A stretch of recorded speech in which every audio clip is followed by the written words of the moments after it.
en tu espíritu todas sus glorias y gozarán de su luz eterna. Ama la Biblia, lee la Biblia, sigue a la Biblia de Dios es el don. Sigue a la Biblia que puede guiarnos por los peligros que abundan aquí. Y al fin con Cristo podremos gozarnos, viendo su faz y sus glorias allí. Ama la Biblia, lee la Biblia, sigue a la Biblia de Dios es el don. Gracias a Dios por su don inefable. Él se revela al humano por fe. En su palabra con gozo insondable.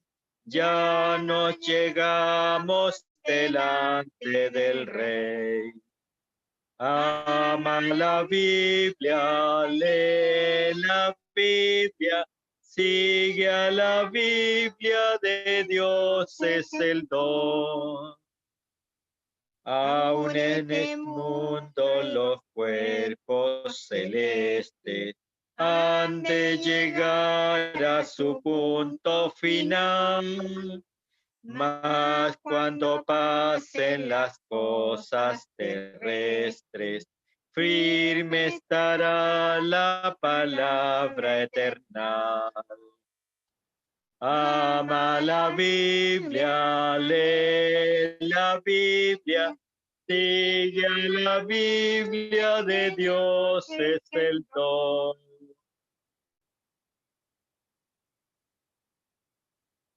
Muchas gracias, hermano. Bueno, damos la bienvenida a quienes se han unido también. Y bueno, vamos a orar ahora. La hermana Pilar nos había pedido la oración por la hermana de la señora Martina, la que nos acompaña el día domingo. Ella está interesada en escuchar la palabra, así que hay una posibilidad de que ella escuche. Oremos por ella, hermanos, por favor, por su situación también. Entiendo que está pasando por un momento de debilidad. Y sumar a las personas que están complicadas también en el día de hoy, los otros hermanos que están enfermos. Les invito a que inclinemos nuestros rostros para orar. Nuestro Padre, damos gracias por tu misericordia, por tu amor. Estamos ya casi al finalizar un año difícil, Padre, a lo mejor, en los términos humanos, pero en el cual, como tus hijos, hemos visto tu mano una y otra vez, proveyendo, protegiendo, preservando también, Padre, muchas veces nuestra vida, no solo nuestra vida, sino también, Padre, librándonos de errores, de malas decisiones.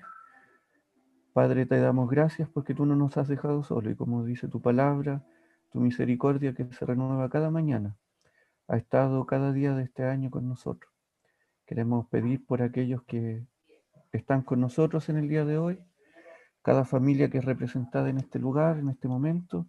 Queremos pedirte por, por protección, por cuidado, porque tu palabra que hoy será presentada también sea la que nos hable. Pedimos por el hermano que la presentará, dale tú la tranquilidad y la confianza que, de que tú estás con nosotros. Pedimos también, Padre, como se ha dicho, por la señora o señorita Paulina Ramos, tu ayuda para ella en su necesidad, ya sea física, espiritual, por su familia, también por sus papás, por la necesidad que ellos tengan, de acuerdo a tu voluntad te pedimos. Nos acordamos, Padre, del hermano Jaime, del hermano Juan Parada, nos acordamos, Padre, de otros hermanos que están sufriendo también. Queremos encomendarnos a ti. Guarda, Padre, a los hermanos de esta asamblea, también a los hermanos de San Felipe y del país que requieran de tus cuidados. Y nos acordamos también, Padre, de todas aquellas personas que nos acompañaban en reuniones antes, que tú les sigas hablando de alguna forma, a los niños de la escuela dominical. Padre, pedimos por ellos. En el nombre del Señor Jesús te pedimos todo esto. Amén. Amén. Ya. Bueno, como no sé si se anunciaba, pero ya la mayoría sabía, nuestro hermano Francisco hoy día va a compartirnos la palabra. Entiendo que va a continuar con el tema que tomó el martes pasado. Así que Francisco, con confianza, aquí para poner la palabra. Gracias, Alexis. Bueno, hermanos, vamos a leer nuevamente en el libro de los Salmos, el capítulo 19.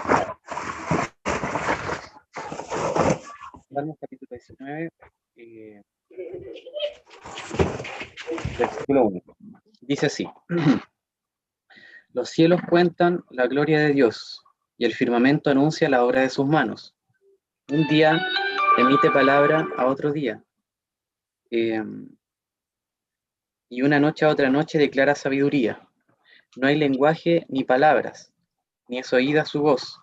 Por toda la tierra salió su voz, y hasta el extremo del mundo sus palabras. En ellos puso tabernáculo para el sol, y éste, como esposo que sale de su tálamo, se alegra cual gigante para correr el camino. De un extremo de los cielos es su salida, y su curso hasta el término de ellos, y nada hay que se esconda de su calor. La ley de Jehová es perfecta, que convierte el alma. El testimonio de Jehová es fiel, que hace sabio el sencillo. Los mandamientos de Jehová son rectos, que alegran el corazón. El precepto de Jehová es puro, que alumbra los ojos. El temor de Jehová es limpio, que permanece para siempre. Los juicios de Jehová son verdad, todos justos. Deseables son más que el oro, y más que mucho oro afinado, y dulces más que miel, y que la que destila del panal. Tu siervo es además amonestado con ellos. En guardarlos hay grande galardón. ¿Quién podrá entender sus propios errores? Líbrame de los que me son ocultos. Preserva también a tu siervo de las soberbias, que no se enseñoreen de mí. Entonces seré íntegro y estaré limpio de gran rebelión. Sean gratos los dichos de mi boca y la meditación de mi corazón delante de ti. Oh Jehová, roca mía y redentor mío. Hasta aquí nomás vamos a leer por el momento, y que el Señor nos bendiga su palabra. Voy a compartir la presentación de la semana pasada. A ver si la encuentro.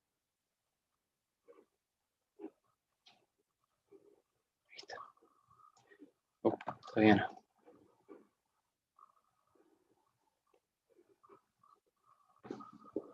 Ahí sí.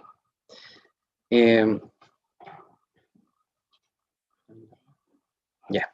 Bueno, como vimos la semana pasada, como leímos en este salmo, el tema principal de este salmo en general es la revelación de Dios, o también podemos decir que a partir de este salmo podemos concluir que Dios es un Dios que se revela a sí mismo, que quiere darse a conocer a nosotros. No es un Dios que se esconde, un Dios esquivo, por decirlo de alguna manera, sino que Él quiere que lo conozcamos a Él y quiere establecer una relación con nosotros. Y la única forma de conocerle es a través de la persona de su Hijo, el Señor Jesús.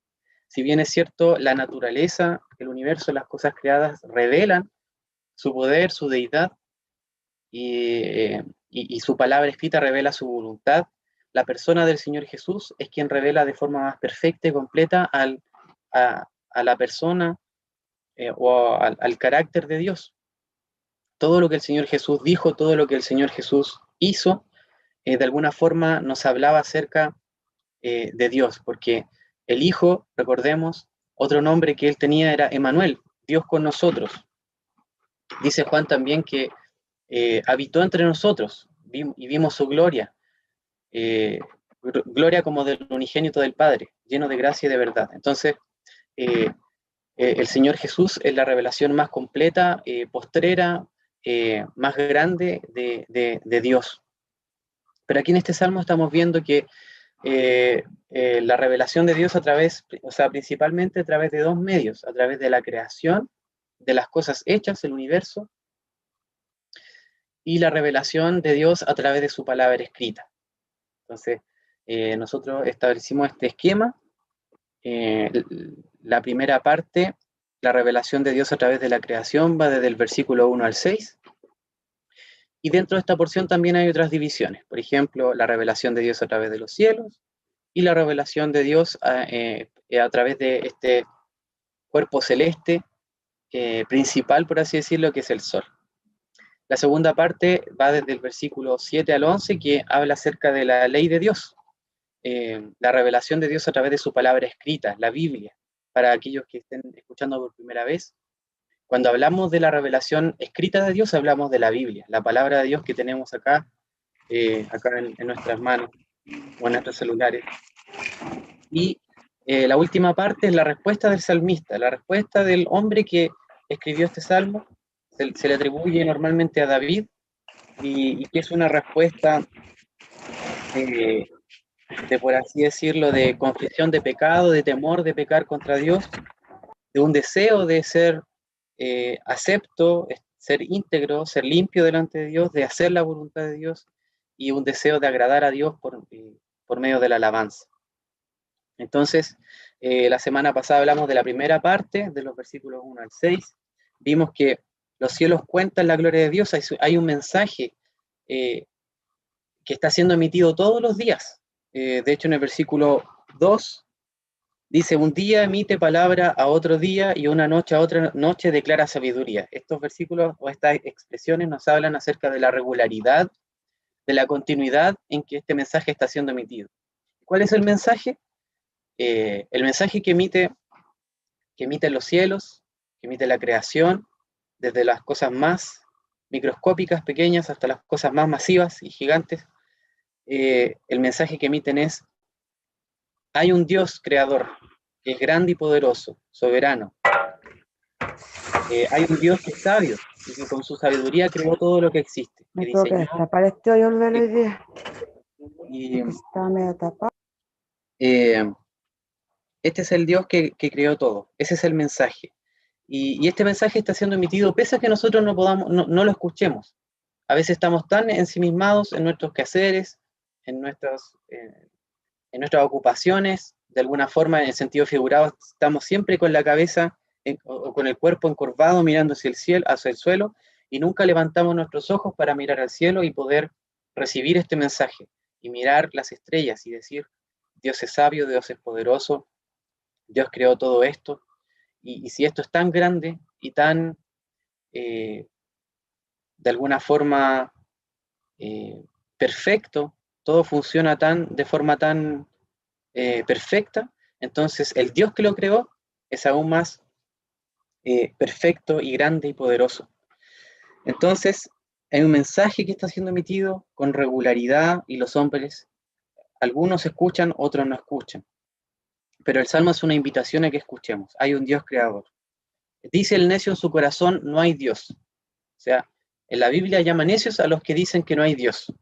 Es una necedad decir que no hay Dios, viendo la magnificencia de la creación, cómo todo funciona de forma tan armónica, cómo es que la Tierra gira alrededor de su propio eje y a la vez se traslada alrededor del Sol, cómo es que el Sol está a una distancia tan perfecta de la Tierra de forma tal que pueda haber vida en este planeta, o cómo la Tierra gira alrededor del Sol de tal forma que da lugar a las estaciones del año para que los hombres puedan sembrar y cosechar, etcétera, etcétera. Entonces, la primera parte nos habla de esto. Hay un mensaje sin palabras. Aquí hay una paradoja. Hay un mensaje que está siendo emitido, pero no en palabras.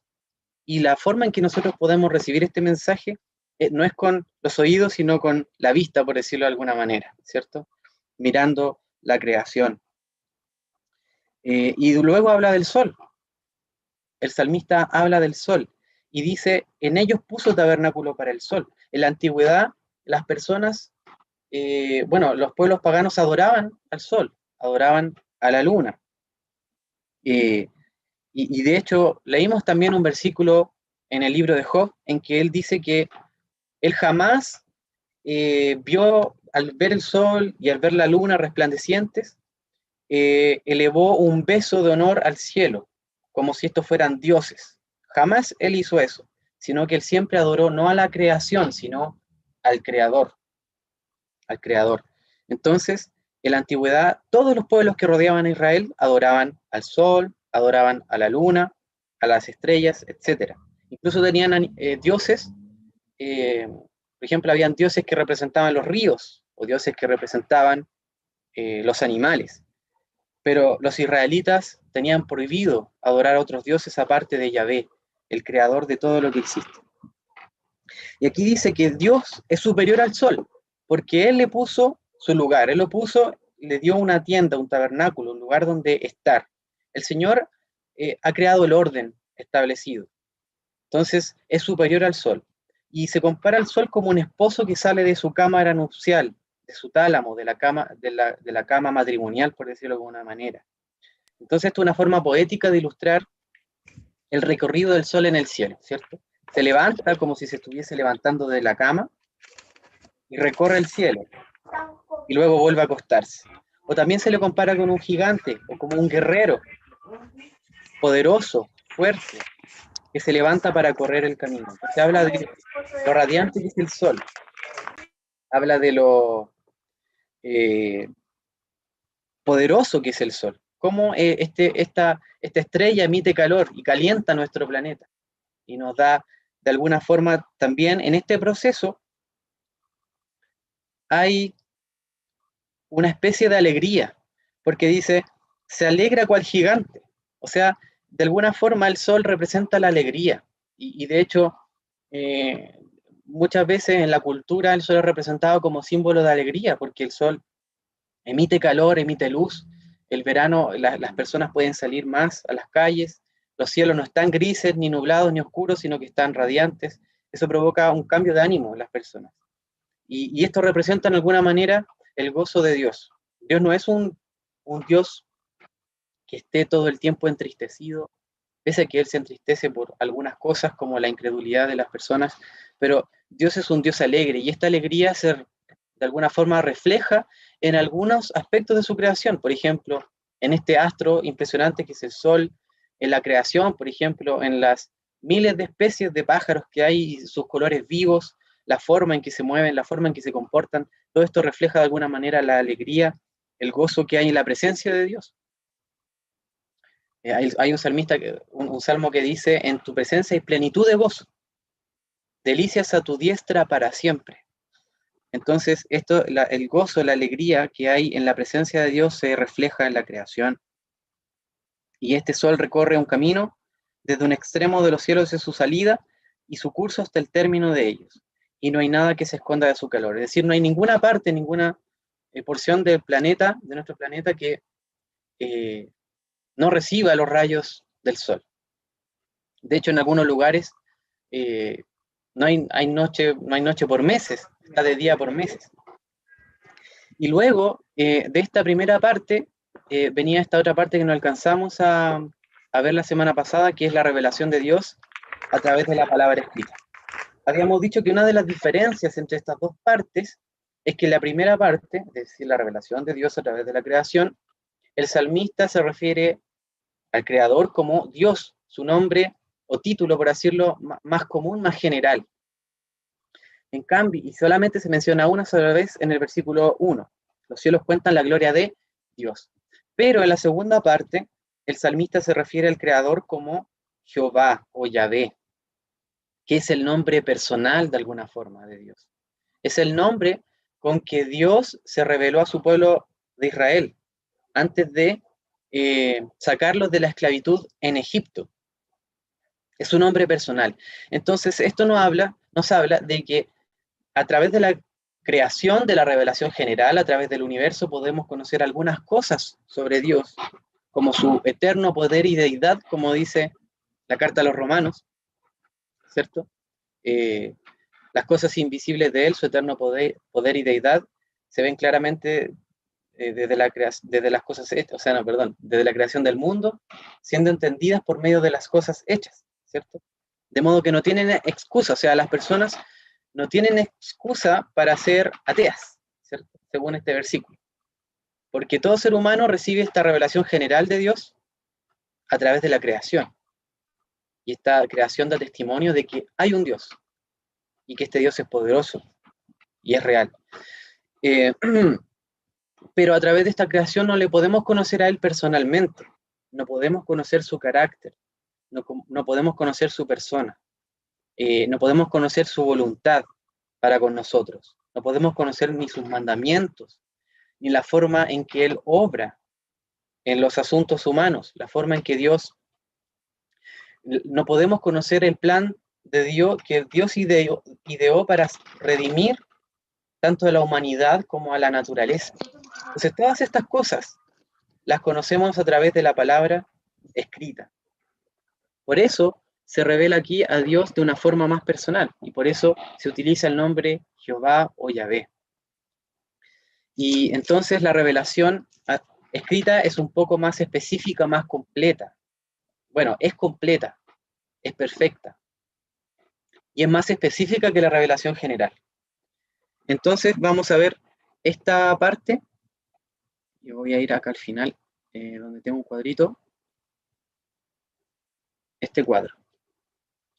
Entonces, aquí tenemos que esta parte desde el versículo 7 al versículo 9, tenemos 6 sustantivos o sinónimos de la palabra de Dios, o de la ley de Dios, la Torá, por decirlo de alguna manera. Entonces, el salmista le llama de 6 formas diferentes a la palabra de Dios. Le llama ley, le llama testimonio, mandamientos, precepto, temor y juicios. Acá me queda un poco más acá abajo, no sé si se ve. Pero ahí están los 6 sustantivos que el salmista utiliza para referirse a la palabra de Dios. Ley, testimonio, mandamientos, precepto, temor y juicios, ¿cierto? También hay 6 adjetivos que el salmista utiliza para referirse a la palabra de Dios. Los adjetivos se refieren a las cualidades, características de la palabra de Dios. Y dice que la ley de Jehová es perfecta, el testimonio de Jehová es fiel, los mandamientos de Jehová son rectos, el precepto de Jehová es puro, el temor de Jehová es limpio, y los juicios de Jehová son verdad. Y finalmente, el salmista menciona 4 verbos o efectos, más que nada, o sea, lo que hace la palabra, a eso me refiero con verbos, pero más que nada son los efectos que la palabra de Dios tiene en el corazón de los seres humanos, en el alma, en el ser interior, el ser real de los seres humanos, que es, convierte el alma, la palabra convierte el alma, hace sabio al sencillo, el testimonio de Jehová hace sabio al sencillo. La palabra alegra el corazón, alumbra los ojos, y ahí están los 4. Y estas 2 restantes ya no son, de alguna manera, efectos que tiene la palabra de Dios en los corazones de los seres humanos, sino más bien son características que tiene en sí mismo. La palabra permanece para siempre, nunca queda obsoleta, nunca pasa de moda, siempre está vigente, siempre es obligatoria para todos los seres humanos, siempre está mandando con autoridad, y también dice que son todos justos, todos ellos juntos son justos. Entonces vamos a ir viendo primero a qué se refiere cada uno de los sustantivos o sinónimos que el salmista utiliza para referirse a la palabra de Dios. Luego vamos a ir viendo los adjetivos y finalmente los verbos. Ahora bien, hay algunas cosas que se superponen, no necesariamente cada palabra tiene un significado específico. Por ejemplo, acá tenemos que la palabra de Dios es pura y limpia, y ambas palabras se refieren más o menos a lo mismo, que la palabra de Dios está exenta de manchas, inmaculada, por decirlo de alguna manera, no tiene escoria. Se le compara con con la plata muy refinada, es decir, que ha pasado por varios procesos de refinamiento por medio de los cuales se le ha extraído la suciedad o las cosas que no son plata, por decir de alguna manera, que no son oro. A eso se refiere con pura y limpia. No tiene error. Entonces hay algunas cosas que se superponen. También, por ejemplo, mandamientos y preceptos son palabras similares que se refieren un poco a lo mismo, pero igual, en general, cada una de estas palabras se refieren a algo específico, a un aspecto específico de la palabra de Dios. Por ejemplo, sustantivo ley se refiere a la Torá, es decir, a la palabra en el sentido de instrucciones para la vida cristiana. O sea, la palabra de Dios de alguna forma contiene instrucciones para poder vivir una vida agradable a Dios. Y la palabra es suficiente para poder vivir una vida cristiana. No es que contenga lo básico o contenga algunas cosas que podemos, o sugerencias que podemos tomar nosotros los que ya hemos creído en el Señor y que ya hemos recibido a Jesús como nuestro Salvador y Señor y hemos decidido seguirle y obedecerle. No es que la palabra contenga algunos mandatos esporádicos por aquí y por allá, sino que es completa, contiene instrucciones para vivir la vida. Ahora, la Biblia no es un libro que hable de todos los asuntos posibles, no es un libro que hable de la ciencia o de la política o de la psicología o de la medicina. Toca esos temas de forma tangencial, pero la palabra de Dios es un libro espiritual, es un libro mediante el cual Dios se revela a nosotros, revela su persona, su carácter y su voluntad para con los seres humanos. Por ejemplo, en el Salmo 1 habla acerca de esto, de la ley de Dios y del hombre íntegro. Habla del hombre bienaventurado y dice que una de las características del hombre bienaventurado o feliz es que su delicia está en la ley de Jehová, la ley, la Torá, las instrucciones, sino que en la ley de Jehová está su delicia y en su ley medita de día y de noche. O sea, el hombre bienaventurado es aquel cuyo deleite, cuyo disfrute está en meditar, en leer y en obedecer la palabra de Dios. El Salmo 119 también, que está muy relacionado con el Salmo 19. De hecho, muchos comentaristas y predicadores han dicho que el Salmo 19, esta parte que estamos ahora viendo, es como una versión en miniatura del Salmo 119. El tema del Salmo 119 es la palabra de Dios o la ley de Dios, las excelencias de la ley de Dios. Y prácticamente no hay ningún versículo de este Salmo, y este es el capítulo más largo de la Biblia, tiene 176 versículos, prácticamente no hay ningún versículo de este Salmo que no haga alusión a la palabra de Dios. Si nos fijamos bien en todos los versículos, se refiere a la palabra de Dios con algún sinónimo. Aquí hay muchos más de los que hay en el Salmo 19. Por ejemplo, en el versículo 1, Salmo 119, 1, bienaventurados los perfectos de camino, los que andan en la ley de Jehová, se refiere a la palabra de Dios. Versículo 2, los que guardan sus testimonios. Versículo 3, los que andan en sus caminos, ahí también hay otros sinónimos de la palabra de Dios, etcétera, etcétera, etcétera. Podría seguir a través de los 176 versículos y prácticamente todos hacen mención a la palabra de Dios. Y el versículo 77 se refiere a la palabra como ley, ¿cierto? Nosotros siempre pensamos ley como una norma. Siempre cuando escuchamos la palabra ley, pensamos en una norma que nos manda a hacer algo, o que nos prohíbe hacer algo, o que nos permite hacer algo, como las leyes de nuestro país. Pero en realidad en la palabra se refiere más a instrucción, como la instrucción de cómo poder vivir de forma agradable a Dios. A eso se refiere la ley. No es tanto un catálogo de cosas que puedo o no hacer, sino de cómo puedo vivir una vida agradable a Dios, a Jehová.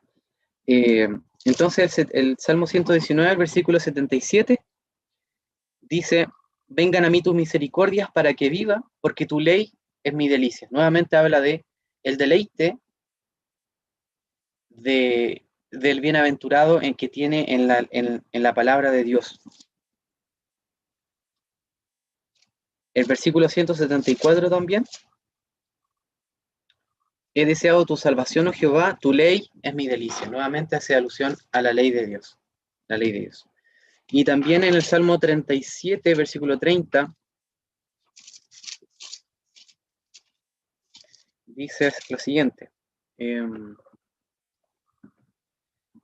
La boca del justo habla sabiduría y su lengua habla justicia. La ley de su Dios está en su corazón, por tanto sus pies no resbalarán.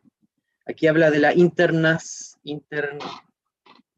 no, me tupí, no encontré la palabra, pero hay que internar la palabra, hay que apropiarse de ella, que ella esté en nuestro corazón, que forme parte de nuestra mente y que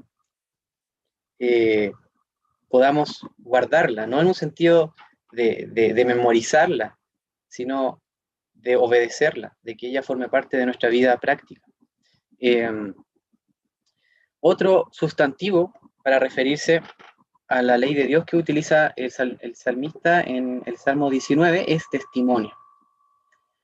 Y esta palabra se refiere a un poco la palabra como el testimonio, como lo que Dios ha dicho, como Dios es visto aquí como un testigo que habla verdad, que testifica algo, y por supuesto que eso es verdadero, porque es imposible que Dios mienta, como dice la carta a los Hebreos.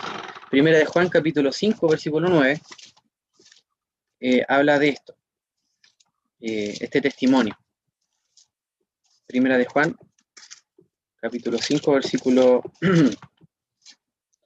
9. Dice, si recibimos el testimonio de los hombres, mayor es el testimonio de Dios, porque este es el testimonio con que Dios ha testificado acerca de su Hijo. O sea, Dios ha testificado. Y el testimonio de Dios es mayor que el testimonio de los hombres. La palabra de Dios es la palabra de Dios, o sea, proviene de Él. Él fue quien la comunicó a nosotros, los seres humanos, a través de hombres, ¿cierto? Inspirados por el Espíritu Santo. Entonces, como la palabra es el testimonio de Dios, es verdadera, es fiable, es digna de nuestra confianza. Podemos confiar en que ella es cierta, porque es el testimonio de Dios mismo. Mandamientos también es otro de los sustantivos que utiliza el salmista para referirse a la palabra de Dios. Y junto con preceptos, estas palabras se refieren al aspecto autoritativo de la palabra. Dios, siendo nuestro creador, y por tanto en un sentido le pertenecemos, al pertenecerle a nosotros los seres humanos, sus criaturas, debemos sujetarnos a sus mandamientos. Y Él como Dios tiene también la autoridad para ordenarnos. Y no solamente porque Él es un Dios autoritativo o porque Él no quiere que nosotros disfrutemos de nuestra vida, todo lo contrario, Él nos da estos mandamientos también para nuestro bien, porque de alguna forma fuimos creados para Él, y Él sabe cuál es nuestro bien mayor, Él sabe cuál es nuestro bien mayor, y estos mandamientos están diseñados, bueno, conforme a su carácter. Estos mandamientos son santos, por ejemplo, de la misma forma en que Dios es santo. Estos mandamientos son fieles de la misma forma en que Dios es fiel. Son verdad de la misma forma en que Dios es verdad. Pero también son para nuestro bien. El Salmo 103, por ejemplo, nos dice lo siguiente. El versículo 17. 103, 17. Mas la misericordia de Jehová es desde la eternidad y hasta la eternidad sobre los que le temen, y su justicia sobre los hijos de los hijos, sobre los que guardan su pacto. Y aquí dice, y los que se acuerdan de sus mandamientos para ponerlos por obra, no solamente para memorizarlos, sino para ponerlos por obra. Ahora, yo quiero dejar algo en claro, o sea, para que una persona, por ejemplo, pueda deleitarse en la ley de Dios, es necesario primero que haya sido transformada por Dios, haya sido salva, haya nacido de nuevo. Solamente una persona, un verdadero creyente puede tener deleite en la ley de Dios, puede serle agradable. Para alguien que no cree, para alguien que no ha creído en el Señor Jesús, que no es salvo, la ley de Jehová tal vez es tediosa, o tal vez esta persona puede sentir que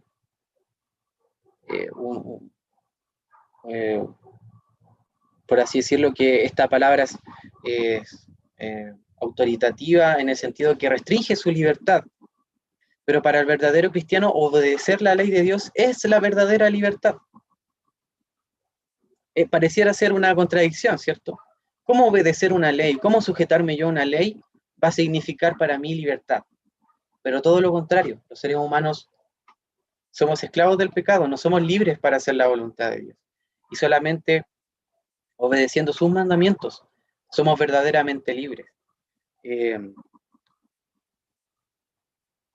Y bueno, Dios ha mandado que sus mandamientos sean obedecidos.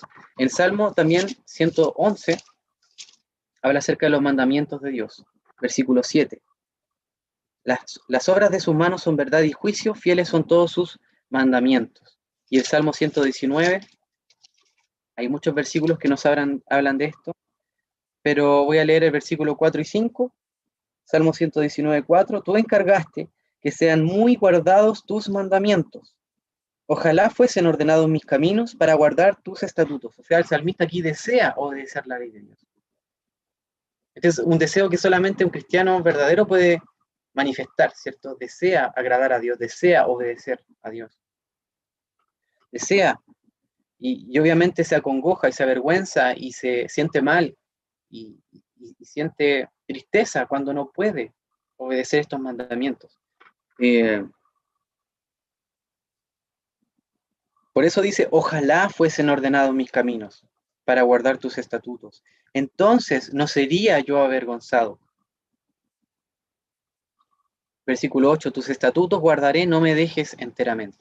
Versículo 40 también, he aquí yo he anhelado tus mandamientos, he anhelado tus mandamientos. Versículo 45, andaré en libertad. Esto es lo que yo hablaba hace unos momentos atrás. Salmo 119, 45, y andaré en libertad porque busqué tus mandamientos. O sea, el obedecer la ley de Dios no es que limite nuestras libertades y que nos llene de amarras y que no nos deje tranquilos, sino nos deje disfrutar.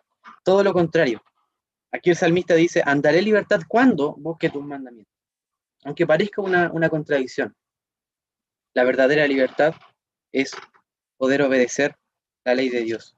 Precepto es una palabra que se refiere a una designación, a una carga impuesta, un mandato dado con autoridad. Dios tiene esta autoridad para poder dirigir nuestros actos, pero aquel que ama la ley de Dios no va a ser una congoja, no va a ser no va a significar para él un motivo de aflicción, sino que va a ser un deseo profundo de obedecer a los mandamientos y amar la ley de Dios. El siguiente sinónimo, el siguiente sustantivo que utiliza el salmista para referirse a la palabra de Dios es temor.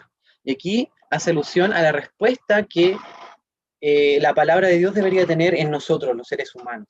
El temor no se refiere a un miedo a algo que me pueda hacer daño. Más bien se refiere a una reverencia, a un respeto, un temor de alguna forma reverencial por Dios. Y esto es algo que se ha perdido mucho y sobre todo nosotros también como creyentes hemos perdido el temor o la reverencia que le debemos a Dios por ser Dios, el Creador. Y esto no significa tampoco que no podamos relacionarnos con Él o que cada vez que nos acerquemos a Él tengamos temor, como los israelitas cuando Dios se manifestó en el monte Sinaí y no se podían acercar porque si lo tocaban podían morir. Ese no es nuestro caso. Nosotros no tenemos que tener ese temor debido a la obra del Señor Jesús. Él pagó por nuestros pecados, Él sufrió la ira que nosotros deberíamos haber recibido. Y es en virtud de su obra en que nosotros somos aceptos delante de Dios y podemos acercarnos con confianza. Podemos acercarnos sin temor o miedo a, de alguna forma, perecer bajo la santidad de Dios. Pero sí le debemos al Señor reverencia y respeto, pese a que Él sea nuestro Padre, a todos los que hemos creído, ¿cierto? Porque todos los que hemos creído somos declarados hijos de Dios. Entonces, eso habla de una cercanía, una relación personal. Pero eso no quiere decir que no tengamos que respetar a Dios como nuestro Padre. Entonces, este sustantivo habla de la respuesta humana que debiera recibir la palabra de Dios. El Salmo 2 es muy interesante también.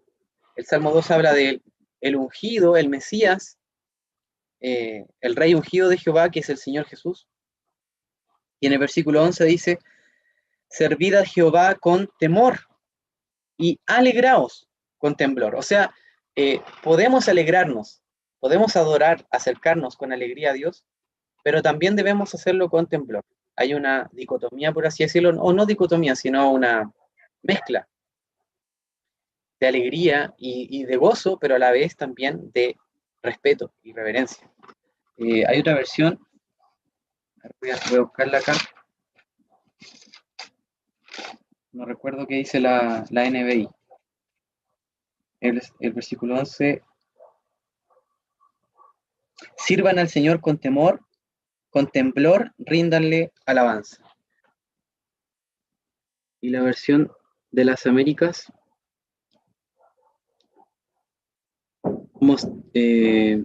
adorad al Señor con reverencia y alegraos con temblor.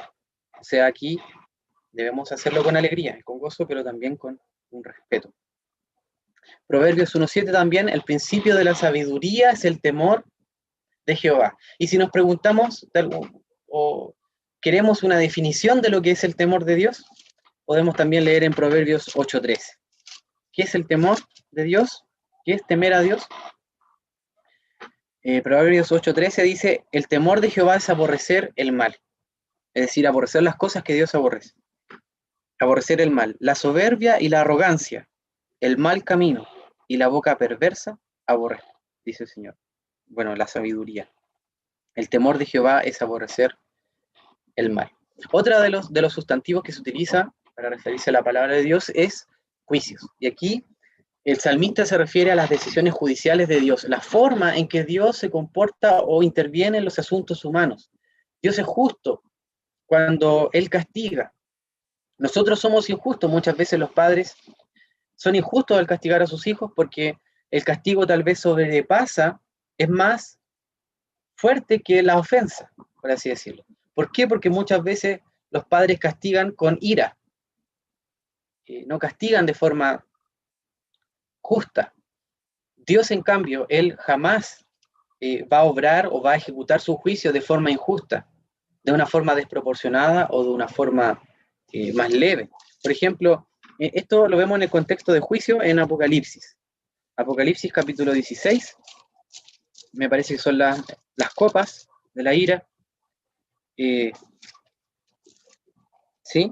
Cuando Dios derrama las copas de la ira sobre el mundo, se oye una voz en el versículo 7, capítulo 16, versículo 7 de Apocalipsis, y dice, también oí a otro que desde el altar decía, ciertamente, Señor Dios, Todopoderoso, tus juicios son verdaderos y justos, en el contexto del juicio.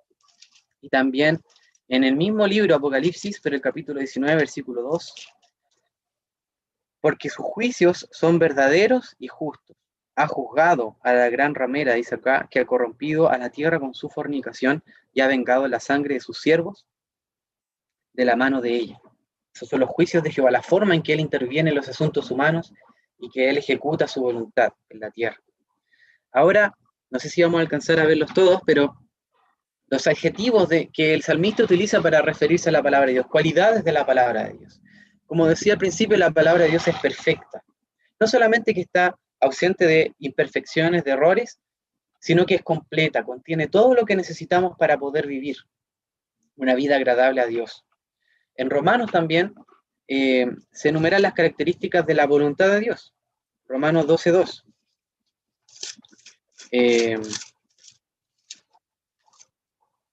Dice, no os conforméis a este siglo, sino transformaos por medio de la renovación de vuestro entendimiento para que comprobéis cuál sea la buena voluntad de Dios, agradable y perfecta. sea la voluntad de Dios, es perfecta. Y también en el Salmo 18, el mismo salmista David habla sobre esto, el versículo 30, en cuanto a Dios, perfecto es su camino, y acrisolada la palabra de Jehová. Escudo es a todos los que en él esperan. Otro adjetivo o cualidad de la palabra de Dios es que es fiel. Otras versiones, por ejemplo, la Biblia de las Américas dice que es segura, el testimonio de Jehová es seguro. Y hay incluso algunos comentaristas que relacionan la palabra del original con un versículo en Génesis 42, en donde habla de que la palabra es verificada. En ese pasaje, José manda a sus hermanos a buscar a su hermano menor. Bueno, ahí él sabía que estaba ese hermano menor, pero para corroborar o para verificar que ellos estaban diciendo la verdad. Entonces él quería una prueba de que lo que habían dicho ellos era cierto. Y lo mandó a buscar a su hermano menor a la casa de su padre. Entonces, en ese sentido la palabra es verificada. Podemos confiar en ella. Y todas sus profecías, por ejemplo, las profecías respecto de la muerte del Mesías sufriente, el Señor Jesús, todas se cumplieron en lugar de su nacimiento, sus sufrimientos, los motivos de su sufrimiento. Todo eso fue dicho por los profetas de antemano. Entonces la palabra ha demostrado ser confiable, segura, verificada. También se refiere a que la palabra, también otro adjetivo o cualidad de la palabra de Dios es que es pura. El precepto es puro, o sea, perdón, recta. Aquí se refiere a su rectitud moral o ética. La palabra, la palabra de Dios, de alguna forma, o sus mandamientos éticos para el comportamiento del ser humano, es recta, es buena para el ser humano, es buena para la convivencia en sociedad. Los valores cristianos son apreciables y un cristiano que viva una vida agradable al Señor, en la sociedad va a ser una persona que va a hacer el bien a otras personas, que va a procurar y que va a amar de alguna forma a los demás. Entonces, cuando nuestras vidas reflejan la rectitud de la palabra de Dios, estamos reflejando el carácter de Dios, que la palabra es recta, es buena para el ser humano. Y también aquí es pura y limpia. La palabra es pura y limpia, o sea, no tiene suciedad, no tiene mácula.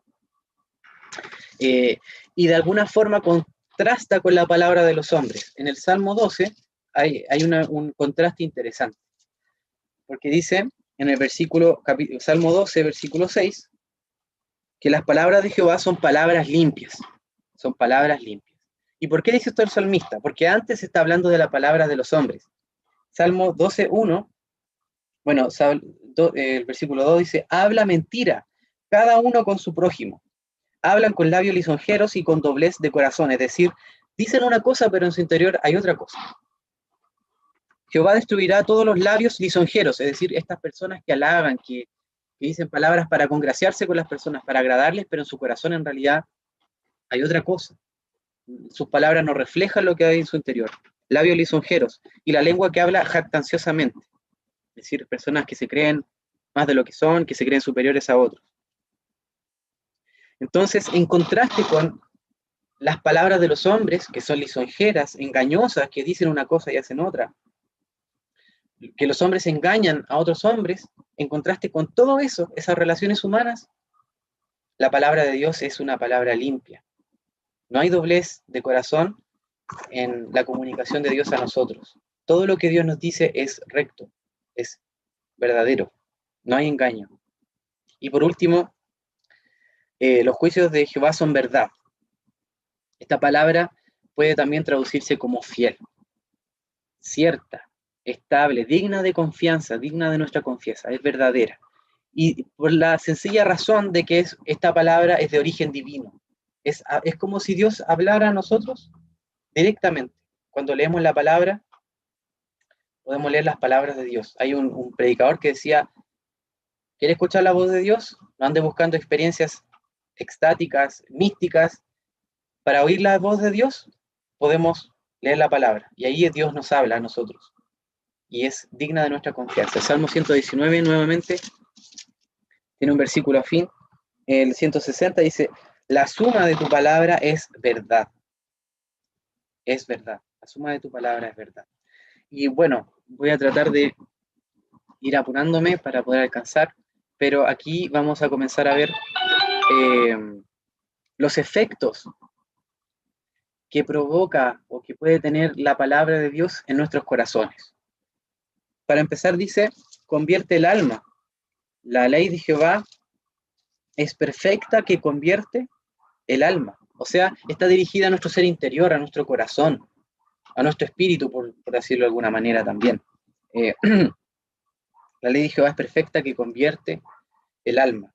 La palabra convierte también puede ser traducida como restaura, por ejemplo, la Biblia de las Américas la traduce así, la nueva versión internacional la traduce como infunde nuevo aliento o refresca el alma. También es traducida como revive o restaura. La palabra de Dios de alguna forma puede restaurar lo que ha sido quebrantado por el pecado. Todos nosotros, los seres humanos, estamos quebrantados por el pecado, arruinados de alguna forma. Hemos sido arruinados desde el propósito original de Dios para nuestras vidas y estamos quebrantados. Pero la palabra puede restaurarnos. De la misma forma en que, por ejemplo, una vasija de barro antigua que está en un pilar, en un museo, se cae y se rompe, y el museo contrata a un restaurador y él la trata de dejar o restaurar al momento anterior a su quebrantamiento.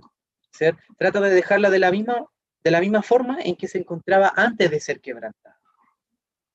Lo mismo hace la palabra de Dios, nos restaura. Y bueno, la primera restauración que hace la palabra es la conversión.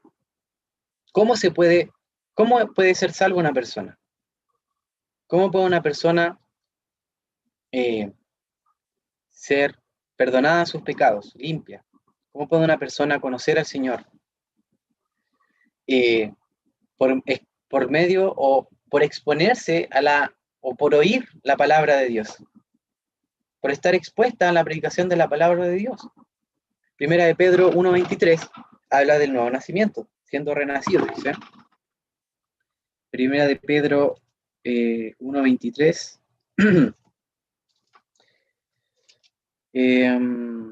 dice, siendo renacidos, no de simiente corruptible, sino de incorruptible, ¿cómo? ¿O por qué? ¿Por medio de qué? Por la palabra de Dios, que vive y permanece para siempre. O sea, somos renacidos por medio de la palabra de Dios.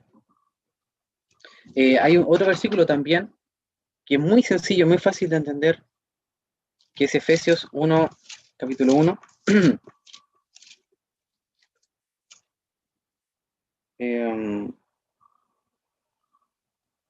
Versículo 13. En él, en Jesús, también vosotros, habiendo oído, aquí está, escuchando, la palabra de verdad, es decir, la Biblia, el mensaje del Evangelio, y el Evangelio de vuestra salvación, y habiendo creído en él, en esta palabra que estaba, o sea, en esta palabra oída, fuisteis sellados con el Espíritu Santo de la promesa. O sea, ¿cómo es salva una persona? ¿Cómo recibe a alguien el Espíritu Santo? Por medio de oír la palabra de verdad, el Evangelio de vuestra salvación. La palabra de Dios es poderosa. Tiene poder para convertir el alma, para restaurarlo. Y para nosotros los creyentes también tiene poder para refrescar nuestra alma, para animarnos, reavivarnos, restaurarnos. Por ejemplo, el Salmo 23:3, que es muy conocido por nosotros, en el versículo 3, confortará mi alma. Esta palabra confortará también puede ser traducida como restaurará mi alma, por ejemplo. Refrescará mi alma. Salmo 83. Dice, oh Dios, restáuranos. Bueno, el Salmo es titulado Súplica por la restauración, hablando de Israel, y dice, oh Dios, restáuranos, haz resplandecer tu rostro y seremos salvos. 87 también, Salmo 87, oh Dios de los ejércitos, restáuranos, haz resplandecer tu rostro y seremos salvos. Y el versículo 19 del mismo capítulo, oh Jehová, Dios de los ejércitos, restáuranos, haz resplandecer tu rostro y seremos salvos. la palabra y cómo Dios restaura por medio, entre otras cosas, de la palabra de Dios. Otra cosa que hace la palabra es hacer sabio al sencillo. La persona sencilla es aquella que está demasiado abierta a cualquier tipo de enseñanza, de doctrina. Entonces puede ser, claro, puede estar abierta a la buena enseñanza, a la buena doctrina, pero también puede estar expuesta a las malas enseñanzas, a los disparates, a las locuras. Entonces es una persona que, creedor de toda enseñanza, no tiene filtro, recibe todo. En palabras de hoy, es una persona abierta de mente, ¿cierto? Hay gente que se jacta, que se pavonea diciendo que es abierta de mente, pero eso no es ninguna virtud. O sea, el recibir todo lo que venga y aceptarlo como verdad no es ninguna virtud, no es ninguna cosa buena, porque hay muchas de esas verdades que andan dando vueltas en el aire que pueden ser no ciertas o pueden ser incluso dañinas para nosotros o para la sociedad en general. Entonces, ser abierto de mente no necesariamente es una virtud. Incluso puede ser más bien un defecto según la palabra de Dios. Entonces, el sencillo es el que fácilmente es seducido por una doctrina, una enseñanza, etc. Entonces, la palabra de Dios da sabiduría. Incluso esto no se refiere tanto al coeficiente intelectual, a la capacidad intelectual de una persona, no se refiere a que alguien por leer la palabra va a ser académicamente superior, nada de eso. No se refiere a la educación universitaria, ni media, ni mucho menos. Una persona, por ejemplo, con muy poca educación, que no haya tenido estudios universitarios, ni tampoco básicos, pero que obedezca, no solamente lea, sino que obedezca la palabra de Dios, puede ser sabia en sus decisiones, en las decisiones que toma en su vida. De hecho, hay personas que son brillantes, muy inteligentes, muy capaces intelectualmente, pero es increíble las malas decisiones que toman y el daño que le provocan a sus vidas por sus decisiones, por su poca sabiduría. Entonces esto no se refiere a que alguien sea inteligente o no, se refiere a la sabiduría en, por ejemplo, la toma de decisiones en la vida práctica. Y la palabra de Dios puede hacer sabio al sencillo, a la persona simple. En Job, por ejemplo, 35, bueno, está esta misma expresión. Es interesante lo que dice acá Job, porque habla de los animales. Job 35:11 dice, aquí está el discurso de Eliú,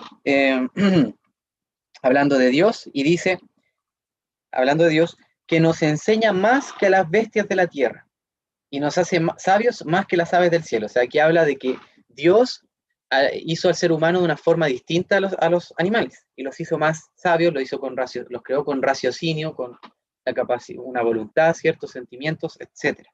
Entonces aquí nos enseña más. Esa es la misma expresión, hace sabio el sencillo, hace sabio.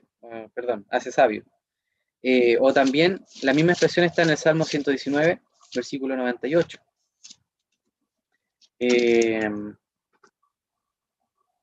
Dice, me has hecho más sabio. Salmo 119, 98, me has hecho más sabio que mis enemigos con tus mandamientos, porque siempre están conmigo. O sea, tenía una ventaja. Él tenía la palabra de Dios. Y esa era un elemento que no tenían sus enemigos. Y él tenía más sabiduría que sus enemigos porque tenía la palabra de Dios. Y relacionado con ello, voy a leer el Proverbios 9:9 que dice acerca de la sabiduría, y el Señor da al sabio y será más sabio, enseña al justo y aumentará su saber. En contraste con tratar de dar sabiduría a los que no son sabios. Mira, no reprendas, en el versículo 8, no reprendas al escarnecedor para que no te aborrezca. Corrige al sabio y te amará. O sea, el sabio se distingue del necio en su reacción a cómo recibe la instrucción o la corrección. Porque la persona que es verdaderamente sabia la va a recibir de buena manera, incluso con gratitud, la corrección. Pero el que no es sabio va a aborrecer, va a rechazar que lo corrijan, que le enseñen o que le den sabiduría. Entonces la palabra puede hacer sabio hasta la persona más sencilla. Y aquí, bueno, en Efesios 4:14 habla del peligro de las falsas doctrinas y que no debemos ser fluctuantes ni ser seducidos por estas falsas doctrinas. Y la solución para no ser seducidos por falsas doctrinas es conocer la doctrina. La solución para no ser seducidos por la falsa doctrina es conocer bien la doctrina, la palabra. Efesios 4:14 dice, para que ya no seamos niños fluctuantes, es decir, vayamos de arriba para abajo, primero pensemos una cosa, después pensemos otra, dice, para que no seamos niños fluctuantes, llevados por doquiera de todo viento de doctrina, por estratagema de hombres que para engañar emplean con astucia las artimañas del error, sino que siguiendo la verdad en amor, crezcamos en todo aquel que es la cabeza, esto es Cristo. Entonces, la solución para no ser seducidos o no llevados por todo viento de doctrina es conocer bien la doctrina que se encuentra en la palabra de Dios. Otra característica o efecto que produce la palabra de Dios en el corazón del hombre es alegra el corazón. Alegra el corazón. También alumbra a los ojos. Lámpara es a mis pies tu palabra y lumbrera a mi camino, dice el Salmo 119. Las tinieblas, muchas veces la palabra se refiere tanto a tinieblas morales, es decir, personas que, el mal en contraposición con el bien, o también a veces se refiere a la ignorancia. La palabra de Dios alumbra en estos dos aspectos. Nos enseña lo que es bueno, nos enseña lo que es malo, y también disipa las tinieblas de nuestra ignorancia. Las personas que no conocen a Dios son ignorantes a esta realidad espiritual, no conocen a Dios, no conocen su palabra, y no pueden ver estas verdades porque sus ojos están cegados, ¿cierto? Pero una vez que una persona escucha el Evangelio y se convierte, sus ojos espirituales, por decirlo de alguna manera, son abiertos. Y es como si ahora sus ojos alumbrara y puede ver estas verdades que se encuentran en la palabra de Dios. Alumbra los ojos. La palabra es como una lámpara que disipa las tinieblas. También la palabra permanece para siempre. Y esto es muy importante porque hay muchas personas que dicen que deberíamos actualizar la palabra, que ya quedó obsoleta, que no se adecua a los tiempos en que vivimos, que está pasada de moda, que ya no es vinculante, que ya no manda a los seres humanos, pero la palabra permanece para siempre. Siempre, desde que fue escrita hasta ahora y hasta siempre, va a estar vigente. No como las leyes de los seres humanos, ¿cierto? Que se crea una ley hoy, se deroga mañana. A veces es frustrante, ¿cierto? Porque uno puede estudiar una ley mucho y sabérsela de memoria y después fácilmente el Congreso la elimina y ahí quedan esos conocimientos, esas horas de estudio malgastadas. Ahora, por ejemplo, se va a cambiar la Constitución, que era la carta fundamental de nuestro país, y la Constitución anterior va a ser historia, y ya va a quedar todos los libros manuales de derecho constitucional van a ser libros de historia, que vamos a consultar para ver cómo eran las cosas antes. Entonces, en contraste con las leyes de los seres humanos, la palabra de Dios permanece para siempre, nunca cambia y nunca va a cambiar. Y siempre va a decir lo mismo. Y es completa, por lo tanto, no podemos ni añadirle nada, ni restarle nada. Es perfecta. Esto es similar al carácter de Dios. Dios es perfecto, Dios no necesita ser más perfecto, porque Él ya es perfecto.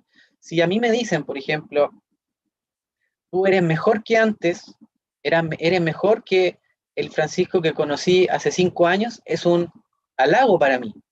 Es decir, eso quiere decir que yo soy mejor. Es un halago. Pero si yo digo de Dios, eres más perfecto que hace 5 años, es una blasfemia, es una ofensa, porque Dios no es más perfecto. Dios es perfecto, nunca va a mejorar porque Él ya es perfecto. Y la palabra igual, no podemos ni añadirle nada, ni suprimirle nada. Es completa.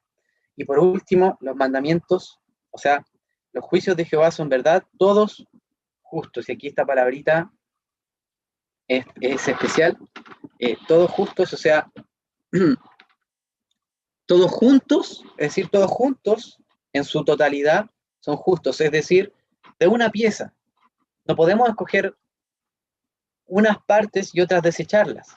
Decir, esto sí, creo que corresponde y esto no corresponde. No, en su totalidad, los mandamientos, los juicios, la palabra de Dios, los juicios de Jehová son, ¿verdad?, todos justos. Es similar a un versículo que aparece en el Salmo 119, el versículo 160, que dice, la suma de tu palabra es verdad. La suma de tu palabra es verdad. El conjunto. Hay incluso algunos, la palabra se puede asociar al censo, que el censo era es lo que se realiza para contar a la totalidad de las personas, ¿cierto? Para hacer un catastro de todas las personas que hay en nuestro territorio. En Israel, en el pueblo de Dios, también se hacían censos para ver cuántas personas eran integrantes del pueblo de Dios. Entonces, la suma, la totalidad de la palabra de Dios es verdad, todos justos. Entonces, por tanto, podemos confiar en ella. Y bueno, no voy a alcanzar a ver un poco la respuesta del salmista, pero ¿cuál es la respuesta? El salmista menciona las bendiciones de la palabra. La palabra es deseable más que el oro, es dulce, es agradable. Pero también hay amonestación. No todo es bendición, no todo es consuelo, ánimo. La palabra también nos amonesta, revela nuestro pecado. Entonces, este es el doble filo de la palabra de Dios. Por un lado, puede deleitarnos, agradarnos, animarnos, fortalecernos, pero por otro lado también nos amonesta, revela lo que hay en nosotros. El doble filo de la palabra de Dios que hace efecto en el salmista, y él quiere guardar la palabra.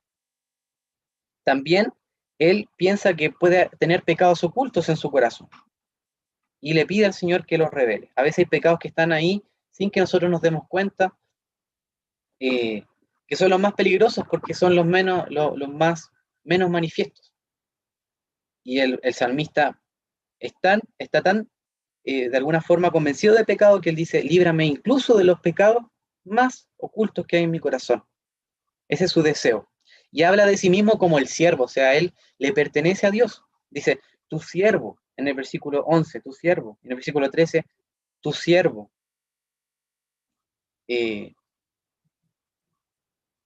Preserva también a tu siervo. Él, de alguna forma, quiere cumplir la ley de Dios. Pero no se queda ahí. La forma en que se refiere a Dios no es mi juez o la persona que apunta a mi pecado.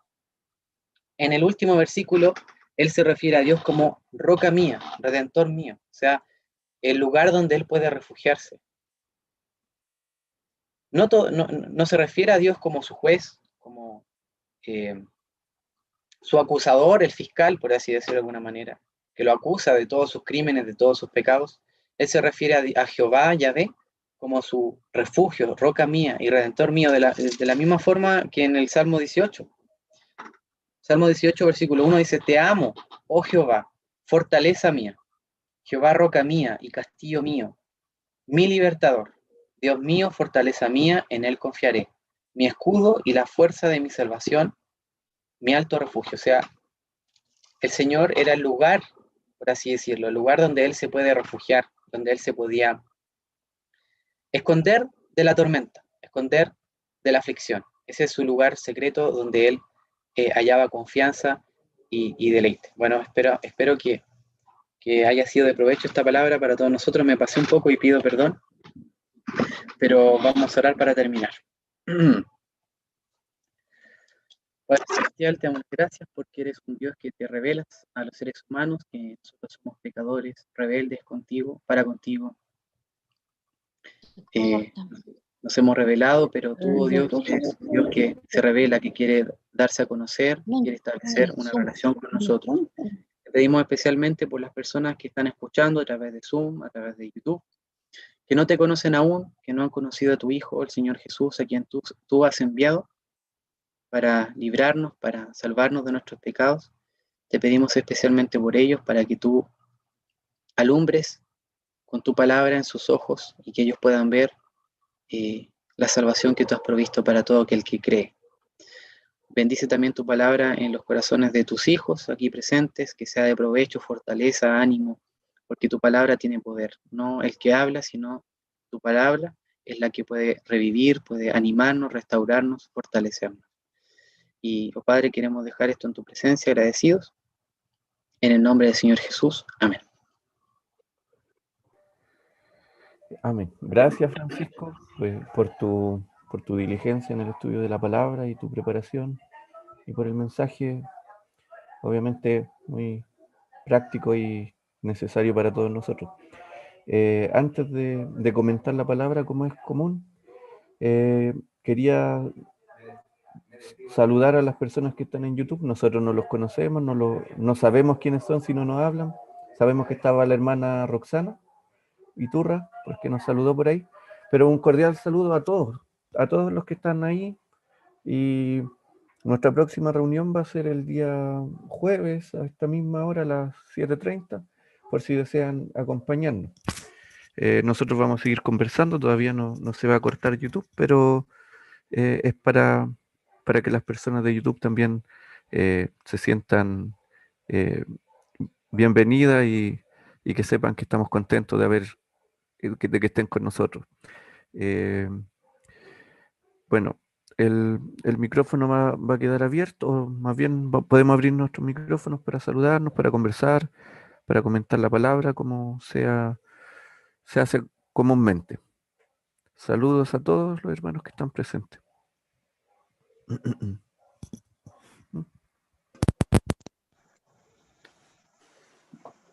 Gracias, Francisco. Muy instructivo, muy detallado el mensaje y muy apropiado también. Muchas gracias. Gracias, hermano. Sí, Francisco, la verdad es que también quiero